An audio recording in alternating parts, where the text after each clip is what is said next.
My mother-in-law tried to ruin my marriage, so I took down everything she built and took my life back. My name is Emily, I'm 36, and I've been married to my husband Adam, who's 42, for just over 7 years. For the most part, our marriage was stable, not perfect of course, but we had a rhythm. We shared responsibilities, made time for date nights, and rarely fought about anything major. We had our disagreements, sure, like any couple, but we always talked things through. That's why what happened hit me like a truck. The wedge that got driven between us didn't start with us, it started with Diana, my mother-in-law. Diana has always been a strong personality. Polished, sharp, opinionated, and never afraid to tell you exactly what she thinks. When I first met her, I'll admit I was intimidated. She wasn't rude, per se, but there was this air about her, like I was under review all the time. She'd make little comments about how Adam used to date women who cooked real meals, or how I dressed comfortably when we visited. But I let it roll off. I figured she'd come around. She didn't.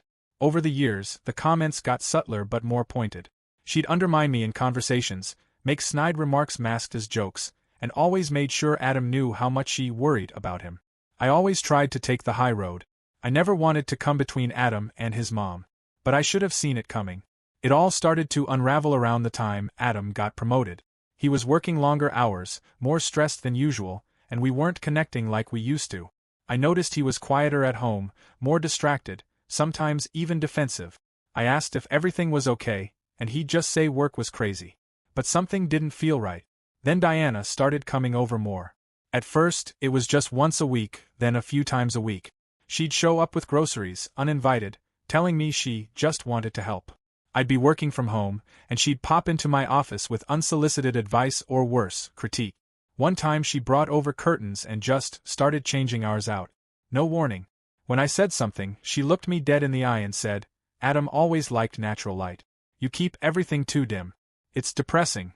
I told Adam, but he brushed it off. "That's just Mom. You know how she is." Yeah. I knew. Then she started doing Adam's laundry.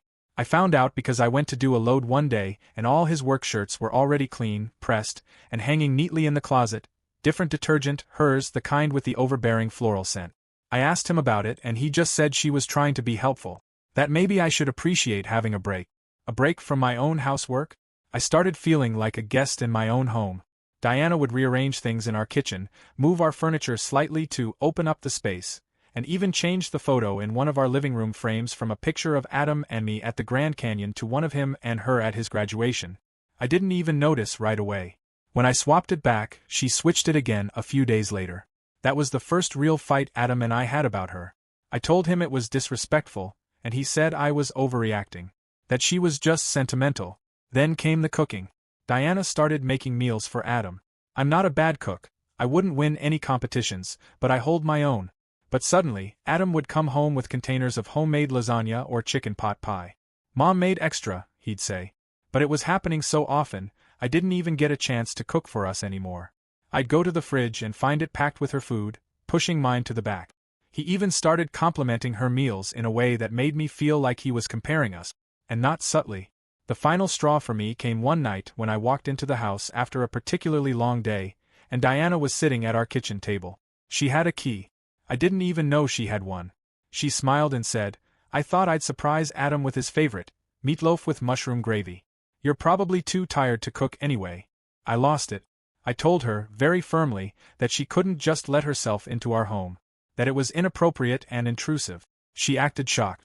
Said I was being hostile. That she was just trying to help.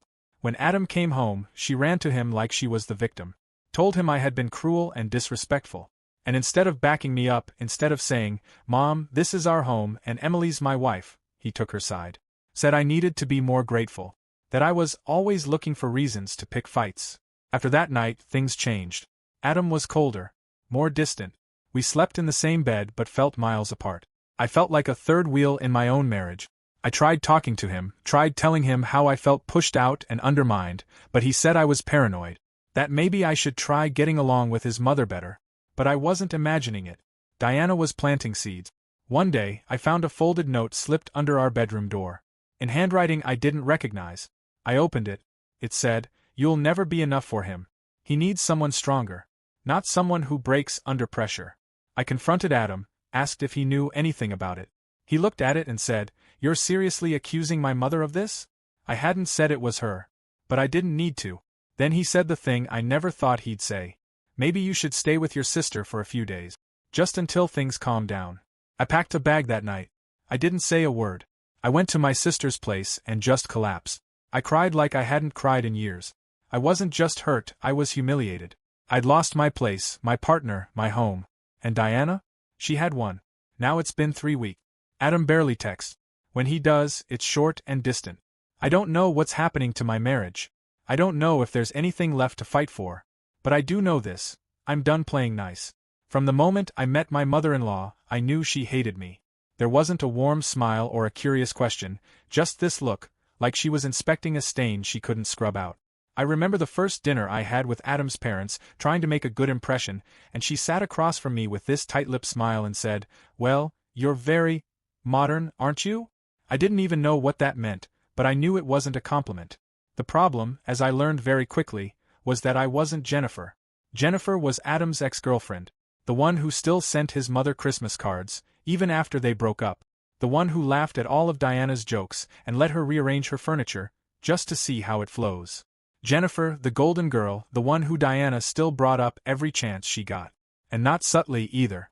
She once said to me, in front of Adam, "Jennifer used to make the best lemon squares. I miss her baking." "You don't bake, do you, Emily?" "I don't play games. I never have.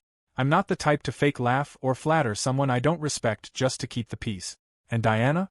She saw that as a personal insult. From day one, she made it her mission to remind me that in her eyes, I wasn't good enough. I didn't look the part, didn't act the part, and worst of all, didn't treat her like royalty. And what I got in return were the kinds of insults that come wrapped in silk and tied with a toxic bow. She'd say things like, "You've got such an interesting sense of style. So different from what Adam's used to." Or, "I'm sure your job keeps you busy. I mean, it's not exactly a career, but it must be fulfilling in its own way. I work in digital marketing. I've worked hard to get where I am. But according to Diana, unless I'm a neurosurgeon or a step-forward wife, I'm wasting Adam's time." She once asked me, straight-faced, "Do you think you'll ever learn to make a real roast? Or should I just keep sending leftovers for Adam?" I laughed it off at the time, because what else could I do? Adam didn't say anything, just gave me this look like, "Please don't start something." And that's the thing. I swallowed so much of this poison because I didn't want to make it harder for him. I knew he was caught in the middle. But it started to feel like I was the only one even trying to keep the peace. The worst part wasn't the comments about my clothes or job or cooking. It was how calculated everything felt. She would compliment my haircut but add, "It's cute, very young." It reminds me of what Jennifer used to do when she was trying to grow her hair out. Or she'd ask Adam, in front of me, "Do you remember that trip to Napa you took with Jennifer? Now, that was such a beautiful vacation." Adam would just awkwardly change the subject while I sat there pretending it didn't feel like a slap in the face. There was one time I thought maybe I was imagining it, maybe I was being too sensitive. But then I overheard her on the phone in our kitchen, talking to one of her friends. I wasn't trying to eavesdrop, I had come in to grab something from the fridge, and she didn't see me. She said, "She's just not what I pictured for Adam. Jennifer had elegance. This one's just fine." I stood there, frozen, with my hand on the fridge door, not sure if I should confront her or just leave the room. I left. I told Adam that night, and he tried to defend her. Said she just had a hard time letting go. That she didn't mean it the way it sounded. That maybe I just had to give her more time. But how much time does someone need to stop comparing you to their son's ex? How much time before you can exist in a room without being treated like a downgrade? It got to a point where I started dreading every family event. I'd put on my best smile, bring a dish she'd probably criticize, and brace myself for whatever backhanded nonsense she had ready. One Thanksgiving, I spent hours making a sweet potato casserole with homemade marshmallows. She took one bite and said, "Interesting. Jennifer always used nutmeg. It's just a shame you didn't ask for her recipe." I wanted to scream, but I just smiled and went to the bathroom, locked the door, and stared at myself in the mirror wondering why I kept putting up with it. Why Adam wouldn't tell her to back off. Why every holiday felt like a test I was destined to fail. I know some people say that when you marry someone, you marry their family too. But I didn't sign up for this. I didn't sign up for being made to feel like an outsider in my own marriage. And I sure as hell didn't sign up to be haunted by the ghost of Jennifer. It happened 6 years after our wedding. We were at what had become the usual family dinner at Diana's place, which wasn't just any house. It was a massive 500 square meter estate, the kind of place that echoed when you walked and had more wine glasses than people. Every month or two, she hosted these dinners. Full-blown events with 30 people, fancy place settings, catered dishes even though she pretended to cook half of it, and a seating arrangement that always made sure she was in the center of everything. It was like a performance, and she was always the star. I'd learned how to play along, at least on the surface. I'd smile, make small talk, bring a dessert even though she'd probably make a face when she saw it, and I'd sit through the evening listening to stories about Adam's childhood, Jennifer's amazing cooking, and passive-aggressive commentary about how some people don't understand family traditions. That night felt off from the start. People were more dressed up than usual, like there was some theme no one told me about. I wore a simple green dress, nothing flashy but nice enough for a dinner party. When we walked in, I noticed right away that Diana barely looked at me. She greeted Adam with this over-the-top affection, holding his hand, kissing his cheek, telling him how handsome he looked. Then she glanced at me with a half-smile and said, "You're here," as if I'd wandered in off the street. I tried to ignore it like I always did. I wasn't about to start something with 30 people around. We mingled, I helped set out a few dishes, made conversation with some of Adam's cousins, even played with one of the nieces for a while. But the whole time, there was this weird energy in the room, like everyone knew something I didn't. People were smiling politely, but their eyes kept flicking toward me like they were waiting for something. Dinner was served buffet-style, with long tables filled with food and wine glasses filled too early. We all sat at this giant U-shaped arrangement, and of course Diana was at the head. Adam was to her right, and I was 2 seats down, squeezed between a cousin and an uncle I barely knew. No one said anything at first. There was laughter, stories, toast. It felt like every other dinner, forced, extravagant, and emotionally exhausting. Then, about halfway through the meal, Diana stood up. She tapped her glass with a spoon, the old-fashioned way to get attention, and everyone fell quiet. She smiled, that thin, tight-lipped smile she always used when she was about to say something that was going to ruin someone's night. And then she said it. "I want to thank everyone for coming tonight. Family means everything to me, and I think it's important that we're all here together. Which is why," she said, pausing like a dramatic actress, "it's time to be honest about something that's been weighing on me for a long time." I felt my stomach turn. I looked at Adam. He didn't look at me. Just kept his eyes on his plate, like he already knew what was coming. Diana continued. "Emily has been part of this family for 6 years now. But I've come to the conclusion, and I think many of you would agree, that not everyone who marries in is truly family." There was a rustle around the table. People shifting uncomfortably, forks clinking against plates, a few nervous coughs. "She doesn't participate in family traditions, she makes no effort to connect, and she has never understood what this family stands for. So as of today, I want to make it clear, Emily is no longer considered part of this family." I couldn't move. I couldn't speak. I just stared at her, waiting for someone, anyone, to say something. To laugh it off, call it a joke, or tell her she was out of line. But no one did. Adam sat still, his eyes locked on the edge of the table, jaw clenched but silent. He didn't defend me. He didn't speak up. He didn't even look at me. The silence was louder than anything Diana had just said. People avoided eye contact. A few looked at their plates, some glanced at Adam like maybe he'd say something, but he didn't. He didn't even flinch. That silence, his silence, shattered something in me. I stood up slowly, my hands shaking. I didn't make a scene. I didn't scream or cry. I just looked at her, then at him, and said, "Got it." Then I walked out. No one followed me. No one stopped me. I walked through that giant house, past the entryway with the ridiculous marble floors and the hallway lined with family photos, none of which I was ever in, and stepped out into the night. I didn't know where I was going. I just needed to get away from all of it. Later, I sat in the parking lot of a gas station 5 blocks away, staring at the steering wheel. I waited for Adam to call, to text, to ask where I went, to explain, to do something. He didn't. Not that night. Not the next morning. It wasn't just that Diana had humiliated me. It was that he let her. In front of 30 people. In front of his entire family. And he said nothing. That was the moment the last thread of trust snapped. After that night, after Diana stood in front of 30 people and announced that I was no longer part of the family and Adam sat there in silence like I was invisible, I didn't cry. I didn't fall apart. I didn't spend days in bed feeling sorry for myself. No, I got cold. Focused. And I decided if they were going to treat me like an outsider, then I was going to act like one. One with nothing to lose. Because here's the thing, when someone spends years trying to control everything around them, they slip. They get comfortable. They get careless. And Diana? For all her smug superiority and rehearsed grace, she was no exception. Over the years, she'd let things slip in front of me. Little comments here and there, stories she told to feel important, complaints she made when she thought I wasn't really listening. And I always listened. She never imagined I'd remember it all. That I'd ever need to. But now I did. It started with the fraud. I remembered this one time. We were in her kitchen, and she was bragging about how easy it was to correct reports at her job. She worked in procurement at a mid-sized private firm, and she had access to a lot of vendor data. She made a joke, like she was proud of it, that she could inflate certain expense lines by $4,000 or $5,000 and no one would question it because the auditors barely know what they're looking at. At the time I thought she was exaggerating, just talking big to sound clever.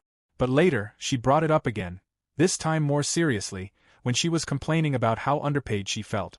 She said, "If they're not going to pay me what I'm worth, I'll just take it from the margins. It's not stealing if the numbers balance out in the end." I remembered that word for word. Then there was the credit card. One afternoon about a year ago, I had gone with her to help pick out some home decor. I don't know why I said yes to going, probably still trying to keep the peace at that point. At checkout, she pulled out a card I'd never seen before. A platinum Amex with someone else's name on the paperwork clipped to the back. She quickly shoved it into her purse, but not before I noticed the statement she was flipping through. $28,000. It wasn't an account she shared with her husband. Later that day, she said offhandedly, "Everyone needs a little emergency fund that no one knows about." I played along, pretending not to think twice, but that number stuck with me. So did the name on the statement. And then there was the affair. That one came out during wine night. Diana liked to get just a little too tipsy when it was just the two of us. I think she believed that if she shared some kind of scandal with me, I'd feel special. Like we were bonding. But she didn't realize I wasn't flattered, I was horrified. She told me about this man named Graham, a business consultant who was married with 2 children. She met him at a conference 5 years ago and said they kept in touch. The way she described it was like it was some sexy secret she was proud of. "A woman needs someone who actually listens, you know," she said. "He understands me in ways no one else ever has." She smirked when she said it, like it made her powerful. She said his wife thought he was traveling for work half the time, but really he was spending his weekends in a cabin upstate. A second life, she called it. Everyone has one. I didn't respond. I just filed it away. So when she humiliated me, when she took everything I had tried to build and crushed it with one speech and a single glance from Adam, I didn't scream. I just pulled up every memory I had of those conversations. I laid them out like puzzle pieces, and I started making a plan. Because Diana wasn't just manipulative. She was sloppy. And now she was going to see what it felt like to have someone else pull the strings. After I made the decision to act, I didn't waste time. I wasn't interested in revenge for the sake of drama. I wanted precision. I wanted consequences. And most importantly, I wanted her to feel powerless for once in her life. So I got to work collecting everything I could. I went through old emails, pulled up screenshots of our text exchanges, and dug into every story she'd told me over the years. I had photos of her receipts from that shopping spree in Charleston she claimed was for client entertainment, even though she was alone. I had a picture of the $1,200 handbag she bought with her hidden credit card and later submitted a business reimbursement for under-conference materials. It wasn't just hearsay. It was detailed, organized, and impossible to explain away. And the best part? I knew someone in corporate HR. Not at her company, but someone who worked as an independent auditor for internal investigations. We'd met years ago through a mutual friend. I reached out, carefully, and asked some general questions at first. Then I laid it out. I told him I had information regarding financial misconduct, and I wanted to know how anonymous reporting worked. He explained the process step by step. I didn't name her directly. I didn't have to. I packaged everything I had, dates, screenshots, spreadsheets, even a short timeline explaining the context of the charges, and gave it to him with no identifiers tying it back to me. He reviewed it, confirmed that there was enough credible information to warrant a full internal review, and submitted it on my behalf as an anonymous whistleblower report. I waited. Not for long. About 2 weeks later, Diana's company launched a formal investigation. She didn't know it was me, of course. To her, I was still licking my wounds somewhere, irrelevant and discarded. But behind the scenes, I watched as her world slowly started unraveling. The company brought in a third-party forensic audit team. They combed through years of expense reports, travel logs, and invoice record. They interviewed employees. They looked at timestamps, credit card statements, even flight confirmations, and when the dust settled, they found more than anyone expected. Fake invoices, duplicate reimbursements, trips that were booked as business but were clearly personal vacations, designer clothes and accessories listed as client gifts, restaurant bills in cities she wasn't even scheduled to visit, hotel upgrades that didn't match her company itinerary. The final number? Over $72,000. $72,000 stolen under the guise of business. Spread out across 4 years, buried in spreadsheets and jargon, but completely undeniable when it was all lined up and exposed. I heard about it through the grapevine first. A distant cousin mentioned that Diana had taken a leave of absence. Then one of her friends, who still followed me on social media, posted something cryptic about how people should be careful what they brag about. I knew it was only a matter of time before the fallout hit home. And I wasn't done yet. After the investigation into Diana's financial misconduct started quietly snowballing behind closed doors, I started working on a second front: her carefully manicured reputation with the rest of the family. 4 years, she had been the puppet master, controlling the narrative, painting me as cold, disrespectful, not fit for their perfect family. And for years I'd said nothing. But now?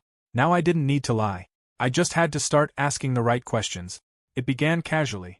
At a birthday party for one of Adam's cousins, I sat next to one of his aunts and mentioned how hard it must be for Diana, juggling so much stress at work.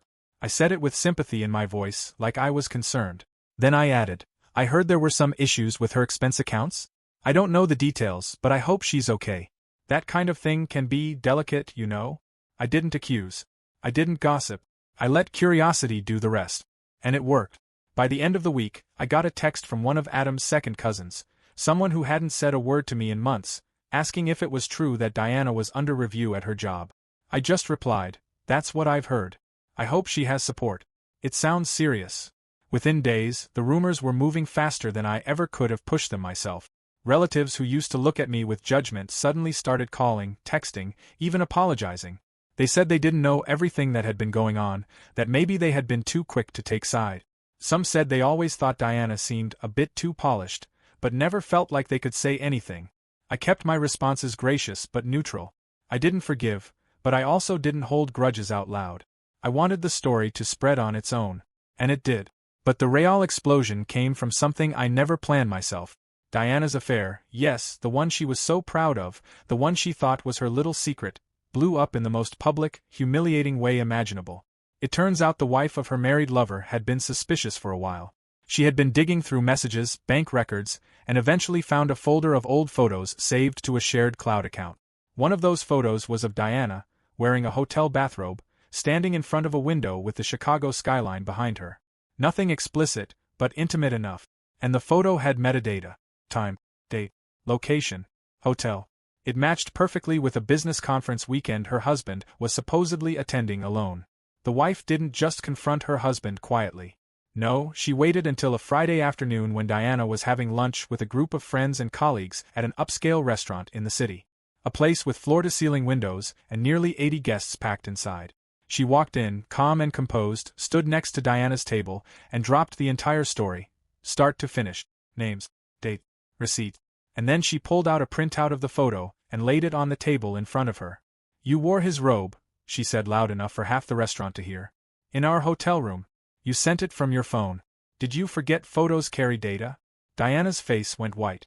And someone filmed the whole thing. By that evening, the video was everywhere. It hit local gossip pages, Twitter, Instagram Reels, even made its way onto a trending TikTok under the tag hotel robe. She tried to get it taken down, threatened legal action, but it was already too late. The image of her sitting frozen at that table, eyes wide, lips trembling, surrounded by stunned guests, was all over the internet. People started commenting things like, "Karma's got a camera," and "Family values Diana, huh?" The same woman who used to shame me for not being good enough for her son had just been exposed in the most humiliating way imaginable. And I didn't even have to lift a finger for that part. It started with the video. The same one that went viral of Diana getting exposed in the middle of that fancy restaurant, the one where she sat frozen while the wife of her married lover laid everything bare in front of 80 people. Adam saw it. He didn't say anything at first, just stared at the screen like he was seeing his mother for the very first time. I was sitting across from him when he watched it, and the silence in the room was heavier than anything she had ever said to me. He replayed it. twice. Didn't speak until it ended the second time. Then he asked me one question. How long have you known? I told him the truth. That I'd known about the affair for a while. That I'd also known about the hidden credit card, the fake reimbursements, the subtle but constant sabotage she'd been pulling on me for years. I expected him to lash out, maybe accuse me of hiding things or retaliating. But he didn't. Instead, he nodded. Slowly, quietly. Then he said, I think I let her do this to us. That was the first time I saw real regret in his eyes. Not guilt out of obligation, not frustration because things had gotten messy, but actual, raw regret. And for the first time in 6 years of marriage, Adam apologized. Not the kind of empty apology you give to smooth things over. He sat across from me, hands shaking, and said, I'm sorry for not seeing it sooner. I'm sorry I didn't protect you. I let her twist everything. I chose peace with her over respect for you, and I was wrong. It didn't fix everything between us. Not overnight. But it was a start. From that day on, Adam began setting boundaries. Real ones. He told his mother not to contact him. He removed her access to anything she had ties to: emails, accounts, emergency contacts. When she tried to send him gifts and letters, he sent them back unopened. It wasn't easy for him. He'd spent his entire life in her orbit, believing her version of the world. But seeing it all unravel in public, watching her manipulations blow up so spectacularly, he couldn't ignore it anymore. And Diana? Her life came apart at the seams. The investigation at her job didn't end quietly. She was terminated. Not just let go, but fired with cause. The fraud totaled over $72,000, and once the audit was complete, her name hit every HR network in the industry. Word spread fast. No one wanted to touch her. Not even small firms. She was blacklisted in her professional circle. Her reputation, once so carefully curated, was unsalvageable. Then came the fallout at home. Adam's father, quiet, reserved, the kind of man who let Diana run the household for nearly 3 decades, had apparently had enough. When the affair became public knowledge, and the metadata on that hotel photo couldn't be denied, he packed her bags for her. 27 years of marriage, and she was out of the house in under a week. No second chances. No drawn-out arguments. Just done. She tried to reach out to everyone. Friends, old co-workers, cousins, anyone who might still be in her corner. But the silence was deafening. In one last desperate move, she reached out to Jennifer. Yes, that Jennifer, the woman she had idolized, the ex-girlfriend she used as a weapon to shame me for years. She actually contacted her. Sent her a long message about how she always respected her values, and needed a real woman to talk to. Jennifer read it, laughed. Then she blocked her. That was the final blow. The woman who had tried to control everyone and everything around her now had no job, no marriage, no reputation, no social circle, and not even the support of the one person she once held up as her shining example. And me? I was still standing. Still married. Still here. After Diana lost her job, her marriage, and her reputation, she bounced around for a while. I later found out she'd stayed with a cousin of hers across town. But that didn't last long. 4 days to be exact. Because apparently even family has limits when it comes to entitled behavior. Her cousin told a mutual acquaintance that Diana was impossible to live with, demanding, bitter, acting like she still ran the world even though she didn't even have a working phone plan. The same woman who once owned a 5-figure wardrobe was now arguing over groceries in someone else's kitchen. That was when the money requests started. She reached out to several family members, some she hadn't spoken to in years, asking for $200, sometimes $300, saying she was between transitions and needed help to get back on her feet. But the replies were brutal. One cousin wrote back, "Get a job." Others just ignored her completely. And in the family group chat, the one where she used to dominate every conversation, she posted a long message about how people were cruel and cold-hearted and didn't understand what she was going through. She claimed she was sick. Said she was experiencing chronic pain and severe stress, dropping vague descriptions of fatigue, back spasms, insomnia, emotional trauma. The same woman who once told me therapy was a crutch for the weak now played the sympathy card like her life depended on it. But no one bought it. In fact, the only response she got in the group chat was a single eye-roll emoji. That was it. Not even a word. Just a rolling eye. No one was fooled anymore. Her attempts to paint herself as a victim didn't work because we all knew the truth. She wasn't a victim of circumstances. She was the architect of her own destruction. And then, 14 months passed. 14 months without a word from her. No calls. No text. Nothing. Adam and I moved to a new place during that time, a house we picked together, a fresh start. We didn't tell many people where we were going. We just needed space, privacy, peace. That peace shattered on a Thursday afternoon. I was in the kitchen when the doorbell rang. I wasn't expecting anyone. Adam answered it, and the silence that followed told me something was wrong. I walked to the door and there she was, Diana. She looked nothing like the woman I remembered. Her hair was brittle and tangled, her clothes didn't fit right, her skin was pale, and her eyes, those sharp, condescending eyes, were now just hollow. She was standing on our doorstep with 2 overstuffed grocery bags, shaking, dirty, and out of breath. She didn't say hello. She just whispered, "Please. I don't have anywhere to go." Adam didn't move. He stood there, staring at her, the woman who had tried to destroy our marriage, who humiliated me in front of his entire family, who ripped through our lives with her bitterness and control. And in the calmest voice I've ever heard him use, he said, "Mom, you did this to yourself. We don't have to save you." She blinked like she didn't understand the words. Then she broke. Right there on our front porch, she collapsed into a hysterical mess. Screaming, crying, slamming her fists into the side of the doorway. Neighbors came out to watch. People peeked through their blinds. Someone down the street started recording on their phone. She was sobbing, yelling that we were heartless, that family was supposed to stick together, that she was sorry, that we had to forgive her. We didn't respond. We didn't argue. Adam just called the police. When they arrived, she was still sitting on the porch, holding one of her plastic bags, rocking back and forth. They tried to speak with her calmly, but she wouldn't stop yelling. Eventually they had no choice. They escorted her to the back of the patrol car, her screams echoing through the neighborhood as she kicked and flailed like a toddler. That was the last time I saw her. No more speeches. No more manipulation. No more schemes. Just a woman who had burned every bridge and expected someone else to carry her across the ashes. After being publicly exposed, cut off by nearly every family member, and humiliated beyond repair, Diana still wasn't ready to accept reality. In one final desperate act, she filed a lawsuit against her former company for $150,000 claiming moral damages. She said the investigation into her fraudulent reimbursements had caused her emotional suffering, ruined her professional reputation, and left her mentally unwell. But the court took one look at her filing and dismissed it before the first hearing even took place. They didn't even bother to schedule a date. The evidence of her wrongdoing was so overwhelming that the judge ruled there was no legal ground to proceed. After that, the downward spiral picked up speed. She started selling off her designer wardrobe, those same luxury clothes she once bragged about and flaunted during every family dinner. Blouses, handbags, shoes, scarves, thousands of dollars worth of high-end brands, all listed online or sold at consignment shops for a fraction of their value. She moved into a one-room apartment in a rundown neighborhood on the outskirts of the city.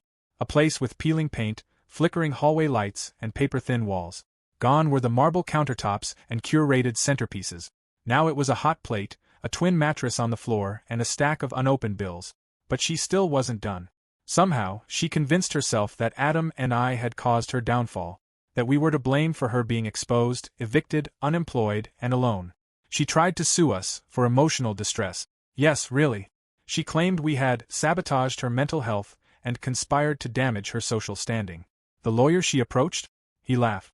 Told her that not only was the case baseless, but that filing it could result in a counterclaim for harassment and defamation.